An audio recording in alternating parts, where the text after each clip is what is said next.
Hi hello రైతు నమస్కారం. మనం ఈరోజు వచ్చేసి లాడియా విఎంఎక్స్ చేసే తోటలో ఉన్నాం. రిజల్ట్ ఎలా ఉందో రైతు మాట తెలుసుకుందాం. సార్ మీ పేరు సార్? రమేష్. ఏ రమేష్? G G Ramesh. ఏ ఊరు మీది? మునిలేడు, మునిలోడు మండలం, నెల్లికుదురు, జిల్లా మైబాద్. మహిబాద్. ఇప్పుడు మీరు ఎన్ని ఎకరాలు సాగు చేస్తారు మిర్చి? 2 ఎకరాలు. 2 ఎకరాలు సాగు చేశారు. ఇప్పుడు ఈ 2 ఎకరాల కానీ ఏ మందు కొట్టారు మీరు? లాడియాను విఎంఎక్స్. విఏమ్యాక్స్ లాడియా 2 కొట్టారు. ఓకే, ఈ విఏమ్యాక్స్ లాడియా మీరు మీ చేనులో ఏమేమి రోగం ఉన్నది గమనించి తెచ్చారు? అప్పుడు ముడత ఉండే, పెరగట్లే, అన్ని ఎట్నో ఉంది, ముడత ఉంది, అసలే పెరగట్లే. అసలే పెరగట్లే. కొట్టిన తర్వాత కొట్టిన వారం అవుతుంది. ఇగో మంచి రిజల్ట్ వచ్చింది.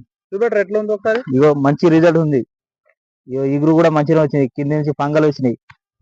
ఇగో అన్ని మంచిగా ఉంది. పై ముడత కింది ముడత అన్ని పోయింది. ఇగో నీట్గా వచ్చింది. ఒకసారి కొమ్మలు ఎట్లా వచ్చింది చూపెట్టరా ఒకసారి? ఇగో నీట్గా వచ్చింది. ఇగో కింది నుంచి పంగలు వచ్చినాయి. ఇప్పుడు మీరు మేము ఫస్ట్ వచ్చి చెప్పినప్పుడు ఎట్లుంటా మీ తోట? అసలే పెరగట్లే, మొత్తం ముడత ఉంది, కింది ముడత పై ముడత అన్ని ఉన్నాయి. ఇప్పుడు ఆ మందు కొట్టినప్పుడు మంచి నీట్గా అయింది. ఓకే, ఇప్పుడు ఈ మందు అందరూ చెప్పుకోవచ్చా? చెప్పొచ్చు. ఎక్కడ తెచ్చుకున్నారు మందు మీరు? దంతలపల్లి రైతు మిత్ర షాప్ లో. ఎట్లా పని చేసింది మరి మీకు? సూపర్ పని చేసింది. మందు పని చేయదని అన్న ఎన్నో సార్లు చెప్పింది, కానీ పని చేయదని నీ అప్పుడే ఇక దౌడుతోని కొట్టినా వారానికి సూపర్ వచ్చింది, మంచి రిజల్ట్ వచ్చింది. అందరు కొట్టొచ్చు రైతు.